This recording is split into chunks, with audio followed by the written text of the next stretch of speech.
So, hello friends. Now, in the next part of the design of the through type steel truss base, we will design the cross gutter or cross beam of the truss this bridge. So now, first of all, we will take the analysis of the cross gutter or beam. So first of all, we will find out the maximum bending moment and shear force.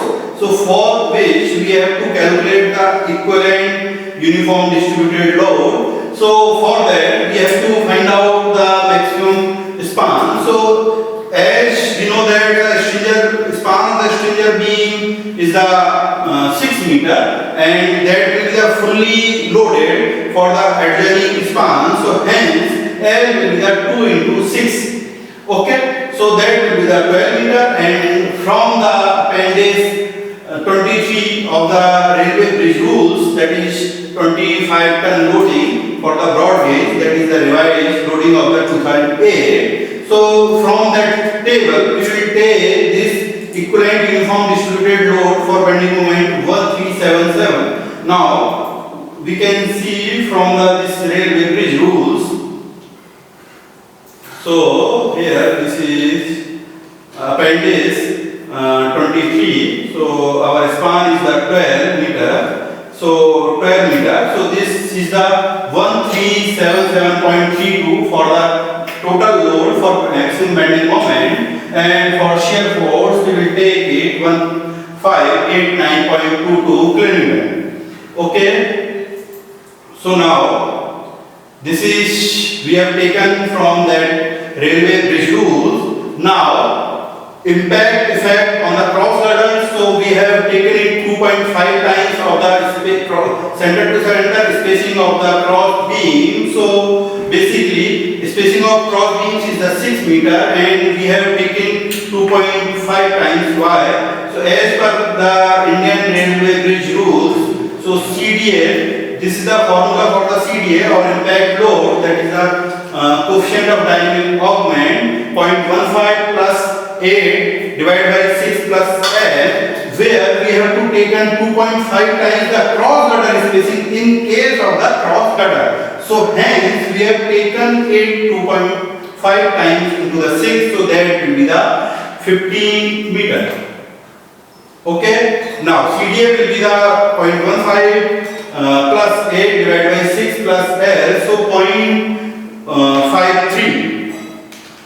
Now this is, we have arranged all the forces in the table. So where for the maximum bending moment we have taken live load reactions from the stringer half, because we have taken 2 times. So first of all we will divide by 2 and divide by 2 for the 2 supports. So that's why that will be the 344.33, and in the same case for the shear it will be the 397.3. Now impact load at the 0.53 coefficient of dynamic augment, so 344.33 into 53, that will be the 182.5. And in the case of the shear, that will be the 397.30 into 0.53, 210.57, and dead load from the track, that will be the half of the total load, that was the 27, so that will be the 13.5 for the shear as well as for the bending. And dead load of the stringer and bracings we have calculated in the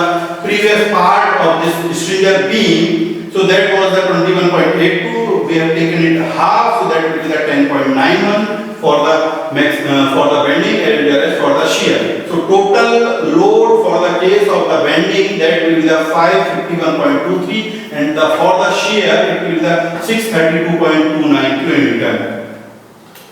Now this is the pictorial representation of the loading. Here we have assumed this 25 kN load for the self weight, and this 551.23 for this load for the bending moment, and 632.29 for the load for the shear force. And the span of the cross gutter is the 5.3, and the spacing of these loads is the spacing of the stringer beam, that is the 1.9 meter, and remaining part will be the 1.7 on the both sides. So this is the figure showing the all loads. So now we have calculated the maximum bending moment. So that will be the 953.66 kilonewton meter, and for the maximum shear force that will be the 644.78 kilonewton. So this is the maximum bending moment and maximum shear force. Now we have to design the cross girder or beam as a laterally unsupported beams, where formula again we have discussed in the previous part in the design of the stringer beam, that is the MB equals to beta ZP FBD.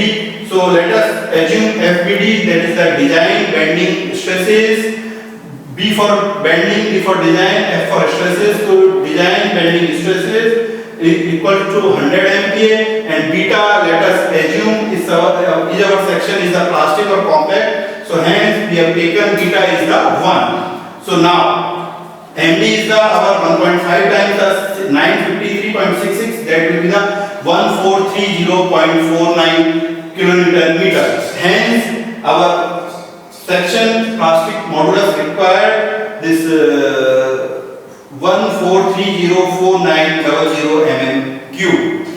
Okay, now we have to select a section. So we have select section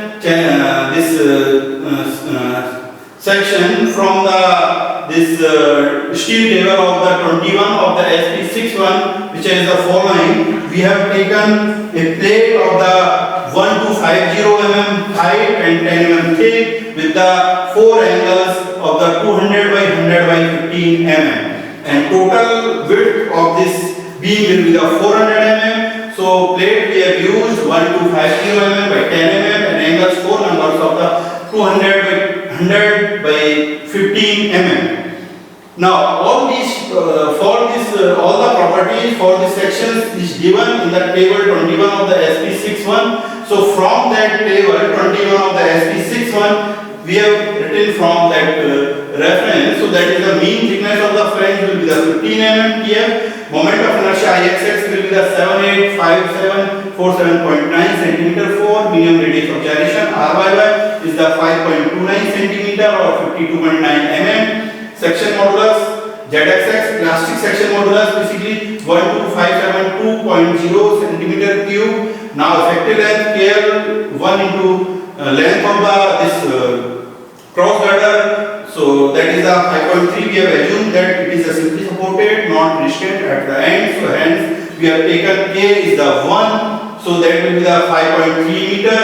And now slenderness ratio KL upon R. So 5300 upon minimum radius of gyration, that is the 52.9 mm. So total will be the 100.19. So and H upon TF will be the 1250 divided by this TF is the 15, so 83.33. Now from the table 14, that is for the critical stresses for bending. So we have calculated from table 14 by the double interpolation. We have get this 224.28 MPa. Now and from table 13B of the IS 800, that is the design bending stresses, we have got it 129.30 MPa. Now from table 2 we have found that this is the section of compact category.